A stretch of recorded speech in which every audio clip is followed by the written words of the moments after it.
પશ્ચિમ બંગાળ, આસામ અને પોંડિચેરીમાં ભાજપનો વિજય થતા જામનગર ભાજપ દ્વારા ભવ્ય ઉજવણી કરવામાં આવી હતી। શહેર અને જિલ્લા ભાજપ કાર્યાલય ખાતે ભાજપના વરિષ્ઠ આગેવાનોની ઉપસ્થિતિમાં ફટાકડા ફોડીને ભવ્ય ઉજવણી કરવામાં આવી હતી। આ તકે શહેર ભાજપ અને જિલ્લા ભાજપ કાર્યાલય ખાતે કાર્યકર્તાઓ બહોળી સંખ્યામાં ઉપસ્થિત રહ્યા હતા। 5માંથી 3 રાજ્યોમાં ભાજપની ભવ્ય જીત થતા કાર્યકર્તાઓમાં એક અનેરા પ્રકારનો ઉત્સાહનો માહોલ જોવા મળ્યો હતો। લગભગ વરિષ્ઠ આગેવાનોએ નરેન્દ્ર મોદી અને અમિત શાહની આ જીત માટે પ્રશંસા કરી હતી। ખાસ કરીને પશ્ચિમ બંગાળના મમતા બેનર્જીને હરાવીને ભાજપે જે જીત હાંસલ કરી છે તેની તમામ ભાજપના કાર્યકર્તાઓ ગર્વ અનુભવતા હતા। આજના કાર્યક્રમમાં નવા ચૂંટાયેલા પંચાયતના સભ્યો અને કોર્પોરેટરો બહોળી સંખ્યામાં ઉપસ્થિત રહીને આ ઉજવણીમાં જોડાયા હતા। આ 3 રાજ્યોમાં થયેલા વિજયને કારણે ભાજપના કાર્યકર્તાઓના આત્મવિશ્વાસમાં અનેક ગણો વધારો થયો છે। ખાસ કરીને 2027માં ગુજરાત વિધાનસભાની પણ ચૂંટણી આવી રહી છે। આ ચૂંટણીની તૈયારી પણ ભાજપે અત્યારથી જ શરૂ કરી દીધી હોય તે રીતના દ્રશ્યો આજે જોવા મળ્યા હતા।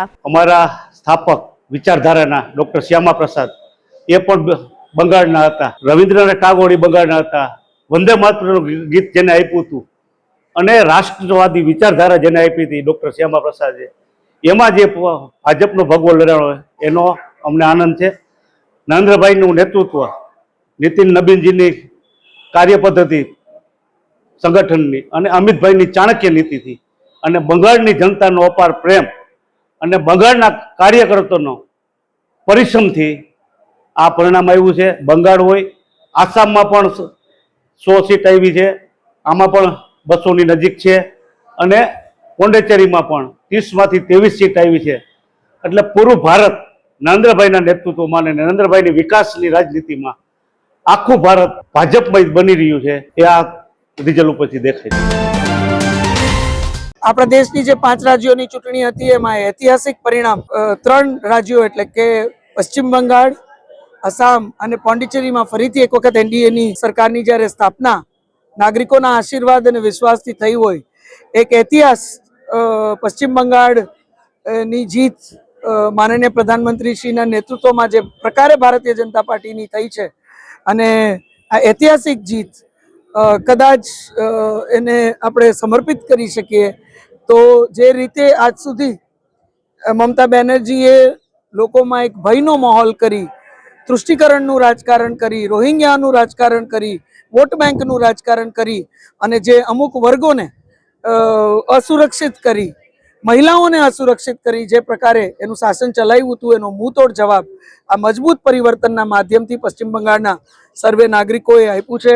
આસામમાં અને પોંડિચેરીમાં પણ મોદી સાહેબના નેતૃત્વમાં એનડીએને પુનઃ સ્પષ્ટ બહુમત પ્રાપ્ત થઈ છે।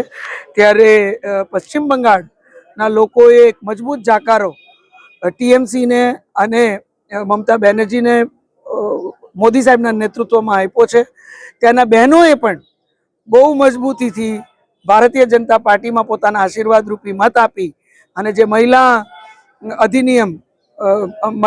વંદન અધિનિયમ જે લોકસભામાં પારિત કરવા માટે પણ જે ટીએમસી એનો વિરોધ કર્યો એનો પણ મુંહતોડ જવાબ આજે આ દેશના નાગરિકોએ અને પશ્ચિમ બંગાળના વિશેષ કરી અને મહિલાઓએ મજબૂતીથી જવાબ આપ્યો છે।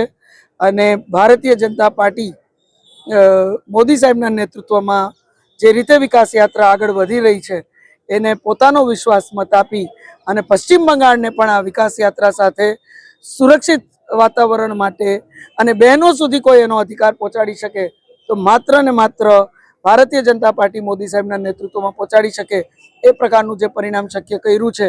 આ સમગ્ર ઉજવણીનો કાર્યક્રમ રાખવામાં આવ્યો હતો।